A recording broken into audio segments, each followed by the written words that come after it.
সুপ্রভাত, good morning সবাইকে জানাই। আজকে সকালে ব্রেকফাস্টে হচ্ছে এই জালি পরোটা। এই জালিদার পরোটাটাকে অনেকে আবার ডিম দিয়ে করে, বাট আমি ডিম দিয়ে করিনি, আমি চাল ডাল দিয়ে করেছি। এই ধরনের পিঠে না চিকেন কষা, মাটন কষা, ডিম কষা, পনির, ডাল যে কোনো কিছু দিয়ে ভালো লাগবে। আমি ভেবেছিলাম ঘুগনি করবো, আর আমার বাড়িতে ঘুগনির যে খাওয়া দাওয়ার ব্যাপারটা সেটা সবাই জানেন যে আমার বর ঘুগনি একদম পছন্দ করে না, আনটিল অ্যান্ড আনলেস সেটা উড়িষ্যা স্টাইল ঘুগনি হচ্ছে, মানে ওই 5 ফোড়ন দিয়ে যে এরমভাবে হয় সেরমভাবে। সুরদি, তুমি কি বলতে চাও এই ব্যাপারে? কি ব্যাপার? এই যে আমাকে সবাই পাগল বলছে, মাথা খারাপ বলছে, কে সে কে? ওই যারাই বলছে আর কি, তাদেরকে কি বলতে চাও তুমি? সে নিজেই পাগল। সে নিজেই পাগল। ইডলির বাসন প্রচুর ধুতে হয় ভাই, পারবো না অত ধুতে।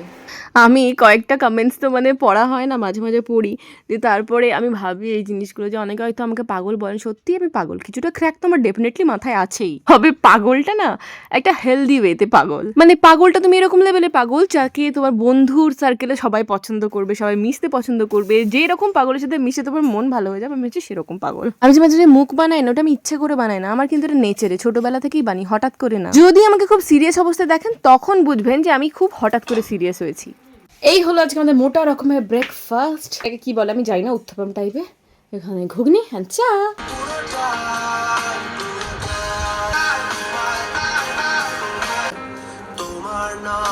অনেকেই হয়তো বলবেন কি পাতলা জলের মতো ঘুগনি করেছো, বাট বুঝতে পারবেন তখনই যখন খাবেন এটা যা মারাত্মক টেস্ট, কি বলবো। তুমি খুশি নেই বা তুমি হ্যাপি নেই, প্রচুর রেসপন্সিবিলিটি, বাট সামহাও তোমার ভালো লাগছে না, কিছুই করতে ভালো লাগছে না, শুতে না বসতে না কিছু, মানে দেখতে বিরক্তি লাগছে। টিভি দেখতে গিয়ে মোবাইল খুলে বসে পড়ছো, মোবাইল দেখতে গিয়ে টিভি খুলে বসে পড়ছো, তো এরকম একটা সিচুয়েশনে তুমি আছো। তুমি কি করবে, মানে এরকম সিচুয়েশনে তোমরা কি করো সেটা আমাকে কমেন্ট অবশ্যই জানান। মানে আমি কি করি আপনারা কি জানেন? মানে আমি আমরা করে ঘেঁটে দিয়েছি, যাই হোক আমি কি করি আপনারা কি জানেন? জানেন না তো না। এই দেখুন, মেয়ে ললিপপ খায়। এখন আপনারা আমাকে ন্যাকা বলতেই পারেন, বাট বিশ্বাস করুন এটাই সত্যি। দাদাভাই এখনো পর্যন্ত নদীর জন্য যখন নিয়ে আসে চুপাচুপস, আমার জন্যও নিয়ে আসি। ওই যে চকলেটের ওপরটা কামড়ে যে ভেতরে যে বাবল গামের এফেক্টটা, সেটা যে আমার কি ভালো লাগে, মানে আমি এর জন্য ডেয়ার মিল্কও ছাড়তে চাই দিয়ে। এখন বয়সের সাথে সাথে ম্যাচুরিটি সবার মধ্যে আসে না, বিশ্বাস করুন আসে না এগুলো। আমার কিছুদিনের জন্য এসেছিল, দিয়ে আর চলে গেছে। আপনারা এটা ভাবলে অবাক হবেন, আমার থেকে আমার বোন ঝিরে বেশি সিরিয়াস লাইফে। দুঃখ দেখুন, চুপাচুপস ভেবে খাওয়া শুরু করলে আমার ভেতরে কোনো বাবল গামই নেই। আমার সাথে নাইনসাফি হয়েছে, আমাকে বিট্রে করেছে মানুষে, দাদা ভাই সবাই মিলে। কাল থেকে হইচইতে এই সিরিজটা দেখছে, এটা হচ্ছে আতঙ্ক বলে একটা কোনো সিরিজ, একটাই সিজন রিলিজ হয়েছে, 1 ঘন্টার পর আমি দেখে নিয়েছি, বাট এটার আলটিমেটলি ব্যাপারটা কিছু বুঝতে পারছি না। কিছু একটা রহস্য আছে, বাট রহস্যটা কি ভগবান জানে। কিন্তু কথা হচ্ছে, সব রহস্য যদি তুমি প্রথমে জেনে যাবে, তাহলে ক্লাইম্যাক্সটা কিসের জন্য? তোমার মুখ দেখার জন্য? আপনারা কারা কারা হইচইতে আতঙ্ক দেখছেন অবশ্যই কমেন্টে জানাবেন। আবার আতঙ্ক দেখে আতঙ্কে থাকবেন না। বাবার জন্য করতে তাড়াতাড়ি, এখন আবার ছোটদার জন্য। এই ঘরটা হচ্ছে পুজোর ঘর। আগে বাবা স্নান করে ঢুকতো এখানে পুজো করতে, ওই জন্য মাসিতে 7 তাড়াতাড়ি আগে এখানে ঝাড় দিয়ে মুছতো, আর এখন ছোটদা ঢোকে।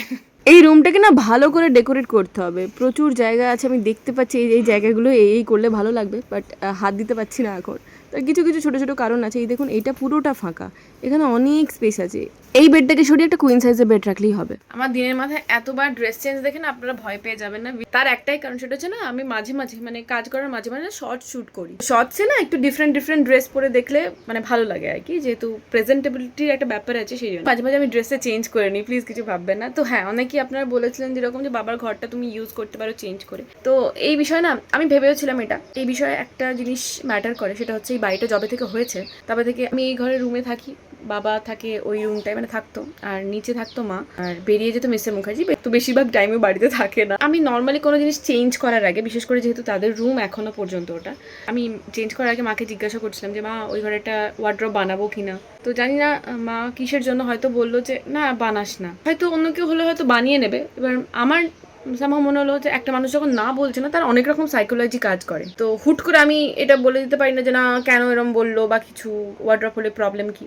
আমার মনে হচ্ছে মায়ের সাইকোলজি, বাবা এই 2-3 মাসই হলো বাবা এক্সপায়ার করেছে, তো ওই যে চেঞ্জটা মানে মনে হয়তো ভালো লাগছে না, এটা চেঞ্জ করলে একটা মানুষ ওই রকমভাবে থাকতো, ওই চেঞ্জটা দেখে দেখে হয়তো চেঞ্জটা দেখলে হয়তো অভ্যস্ত হবে না, বা চেঞ্জটা দেখলে খারাপ লাগবে, তো সেই জন্যই আমি আর চেঞ্জ এখন করছি না, জানেন তো। একটু টাইম দিই মানুষকে, প্রত্যেকটা মানুষকে ইউজ টু হতে তো একটু টাইম লাগে। যবে থেকে এই বাড়িটা তৈরি হয়েছে তবে থেকে উনি ওখানে ওইভাবেই ঘরটা দেখে অভ্যস্ত, তো এখন সাডেন চেঞ্জ করে দিলে না অনেক কিছু মানে সাইকোলজিক্যাল ব্যাপার হিট করে মানুষকে, যে হ্যাঁ চলে যাওয়ার পরে এরকম হুট করে চেঞ্জ করে দিল। তো না, এখন টাইম নেই, 1 বছর হোক, বাৎসরিকটা হোক, তারপরে মেবি ওই ঘরটা আমি হাত দেবো বা চেঞ্জ করবো, লাইক রং করা একটু সুন্দর করে, তারপরে তারপরে একটা ওয়ার্ড্রপ প্লাস ড্রেসিং টেবিল, ওয়ার্ড্রপের থেকেও ড্রেসিং টেবিল একটা বানানোর ইচ্ছা আছে, মানে বড় ড্রেসিং টেবিল যেরকম হয়। পুরো এইদিকে যে দেওয়ালটা দেখলেন পুরোটাই খালি, ওটাই বানাবো, টাইম নিয়ে বানাবো, বাৎসরিকটা হোক বাবার, তারপরে এগুলো করবো। পুঁই শাক আর এখানে কুমড়ো, বেগুন আর কি আছে না, কচু। কড়া বসিয়ে দিয়েছি, কড়াটা তো গরম হয়ে গেছে সুন্দর। এবার তৈল দিয়ে দেবো, তৈল, 5 ফোড়ন, শুকনো লঙ্কা,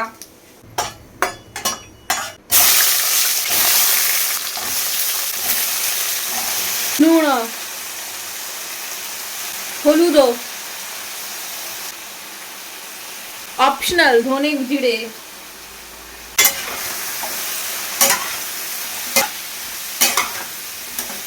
আমি না ইউটিউব থেকে একটা নতুন ভাষা শিখেছি, সেটা হচ্ছে লুল্লু প্রাণী।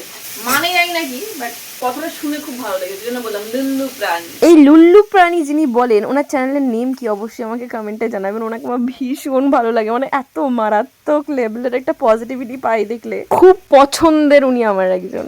যাই হোক, পুঁই শাকের তাড়ায় আমি এই ঢাকনায় দিতে পারছি না, পুঁই শাক ওপর পর্যন্ত ফুলে ঢোল হয়ে বসেছিল, ওটাকে আমি নিচ থেকে এদিক ওদিক করে ম্যানেজ করে নুন দিয়ে দিলাম ফটাফট যাতে সিদ্ধ হয়ে যায়।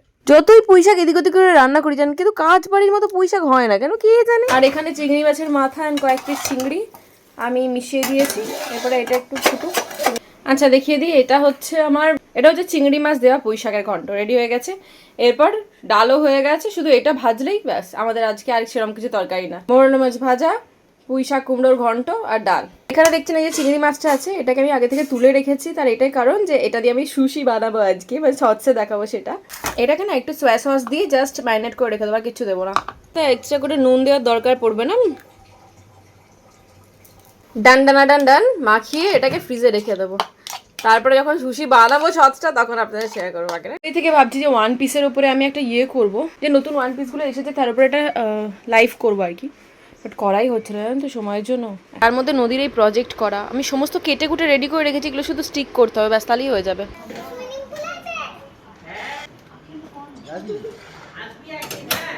তো দিদি কই?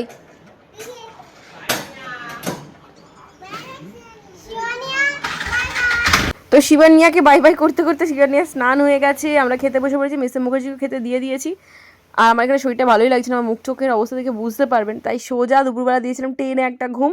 তারপরে বিকালে উঠে এই যে ইডলির ব্যাটার রেডি করছি। ইডলির ব্যাটারের জন্য আমি এখানে নিয়েছি 4 কাপ চাল আর 1 কাপ ডাল। আমার কাছে তো ইডলি রাইস নেই, তাই আমি সেদ্ধ চাল ইউজ করেছি। ইডলির জন্য স্পেশাল রাইসও পাওয়া যায়, অনলাইনে পেয়ে যাবেন বা কোথাও কিনতে পেয়ে যাবেন, মলে টলে গেলে, নাকি নর্মালি পাওয়া যায় কিনা আমার জানা নেই। তো ওটাকে আমি ভিজিয়ে রেখেছিলাম, অল্প একটু মেথি দানাও দিয়েছিলাম, এরপরে আমি বেটে রেখে দেবো একবারে। আর এই কুকওয়েলেরটা না বেশি মানে পাওয়ার নিতে পারে না, অনেকক্ষণ ধরে যদি আপনি কুকওয়েলের এই মিক্সার গ্রাইন্ডারে চালান তখন কিন্তু এটা নিতে পারবে না।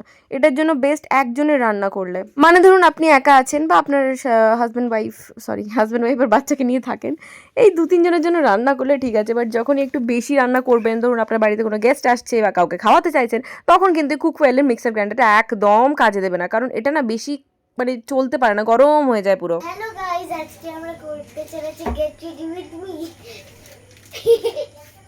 গাইস হ্যালো গাইস, অনেকদিন ধরে আমার পার্সেল এটা রিসিভ হয়েছে, আমি না এটাকে ফেলেই রেখেছিলাম। আমি ভেবেছিলাম যে এটা নিয়ে শর্টস ভিডিও বানাবো যে আমি কি কিনেছি। দেখে মনে হচ্ছে না আমি এটা কিনেছি, কারণ এইটুকু জিনিসের মধ্যে কি করে এলো এতটা জিনিস, ভগবান জানে। এটা আমি নিয়েছি মিশো থেকে, একটা ট্যাগ করে দেবো। ফ্লিপকার্টেও সেম পাওয়া যায়, সেম প্রাইসেই পাওয়া যায়। এর মধ্যে আছে একটা বারবিকিউ মেশিন, এর মধ্যে বারবিকিউ মেশিনটা ঢুকলো কি করে সেটাই বুঝতে পারছি না। দেখেছিলাম বেশ ভালোই বড়, ভগবান জানে কিভাবে কি ঢুকিয়েছে। তুই যেন কত চিংড়ি খাস, আমাকে এত বলছিস, তুই তো খাস না, তাহলে আবার এনে কি করবো? চিংড়ি মাছ আনতে বারণ করবি, তোদের জন্য চিকেন এনে দেবো, চিকেন খাবি। তো আমি প্ল্যান করছি কালকে এটাতে আমি কি ইউজ করবো আর কি, এটার মধ্যে অনেক বারবিকিউ ফারবিকিউ করবো, পূজা সুস্মিতা ওদেরকে ডাকবো, সাথে একটা ছোট্ট করে গেট টুগেদার করবো। এর মধ্যে বারবিকিউ মেশিনই আছে বটে, দাঁড়ান দেখ। আউচ, আমার ডেফিনেটলি মনে হচ্ছে এটা অ্যাসেম্বল করা নেই, না এটা স্ট্যান্ডও দেওয়া আছে। ইনফ্যাক্ট এটাকে কিভাবে ফিট করবে বুঝি না আমি। গেট টুগেদারটা রাত্রিবেলা করবো। এই তো বলি, আমি অনেকদিন ধরে ভাবছি আমি না স্ক্রিউয়ার গুলো অর্ডার করেছিলাম, সেগুলো কোথায় গেল? বাট এটা একসাথেই এসেছে সবকিছু। ও বেশ কোয়ালিটিও কিন্তু বেশ ভালো, জানেন তো, খারাপ না। এটা একসাথে আটকে গেছে সব। ভাই রে ভাই, হোয়াট ইজ দিস ভাইজান? এটা কি বারবাকোয়া? ভগবান জানে ভাই। এই হচ্ছে স্ক্রিউয়ার গুলো আমার, সবসময় লোহার স্ক্রিউর ইউজ করবেন, কারণ ওই যে বাঁশের মতো স্ক্রিউগুলো থাকে না, জঘন্য একদম, পুরে শেষ হয়ে যায়। এইটা হচ্ছে ওপরে গ্রিল ফ্যানটা, এটা কিভাবে ফিক্স করব সেটাই বুঝতে পারছি না। আমি এতক্ষণ ধরে স্ট্যান্ড খুঁজে মরছি, আর এটার মধ্যে ইনবিল্ট স্ট্যান্ড আছে, এই দেখুন আমিও সেটা এটাই স্ট্যান্ড, ঠিক আছে। দাঁড়া, এবার ফিক্স করতে দে, ঠিক করে আমরা করে দিলে কি করে হবে। এই যে জিনিসটা, এটার মধ্যে ওই সমস্ত কয়লা ফয়লা দিলে জিনিসটা নষ্ট হয়ে যাবে না? ভগবান জানে কিভাবে কি বসবে। এটাই বসবে। এইটার মধ্যে এবার এটা সেট করতে হবে। বিউটি। ভগবান জানে ভাই, আমি এরকম ভাবেই করলাম, তারপরে জানি না এর উপরে জিনিসগুলো। হ্যাঁ, তো এরপর আমি যেটা করবো, সবাইকে একটু ট্রিট দেবো, হালকা ফুলকা, কাকে স্ন্যাক্সের ট্রিট দেবো, সবাই তন্দুরি ফান্দুরি খাবে একটু হালকা ফুলকা। কালকে সকালে আমি নিজে বাজারে যাব, গিয়ে চিকেন মাশরুম যদি পাই তো নিয়ে আসবো, এখানে সবসময় পাওয়া যায় না। ক্যাপসিকাম বাড়িতে রয়েছে, পেঁয়াজ টমেটো সবকিছুই রয়েছে। পনির নিয়ে আসবো, কর্ন আছে বাড়িতে, কর্ন এগুলো করতে পারবে, পড়ে যাবে এগুলো। আলু, মিষ্টি আলু, পরে এমনি প্লেন আলু, যে ছোট ছোট আলুগুলো হয়, সব কিছু করবো এটাতে। আর আমি আগে থেকে ব্যবস্থা করি চারকোল অ্যান্ড কাঠ, ছোট ছোট কাঠ সব এনে রেখেছি। এটা খুব পছন্দ হয়েছে। সুইমিং পুলে কেটে ও সুইমিং পুল। আমরা ছাদে এলাম, মেন এজেন্ডা ছিল এই পাম্পটা চালানো। তার আগে এই জায়গাটা দেখে নেবো, কালকে যেখানে বারবিকিউ করব যদি বৃষ্টি পড়ে মহা মুশকিল হয়ে যাবে, কিন্তু কি করব। আর এখানে আমার বরবটি দেখুন, বেয়ে বেয়ে শেষ হয়ে গেছে, বরবটি আমার তোলা হয়নি। কত বরবটি হয়েছে, রাত্রেবেলা জানতে নেই, বাট এগুলো নষ্ট হয়ে যাবে, আগে সকালবেলা আমার মনে থাকে না। এই দেখুন কত বরবটি, সব বড় হয়ে গেছে, এত বড়।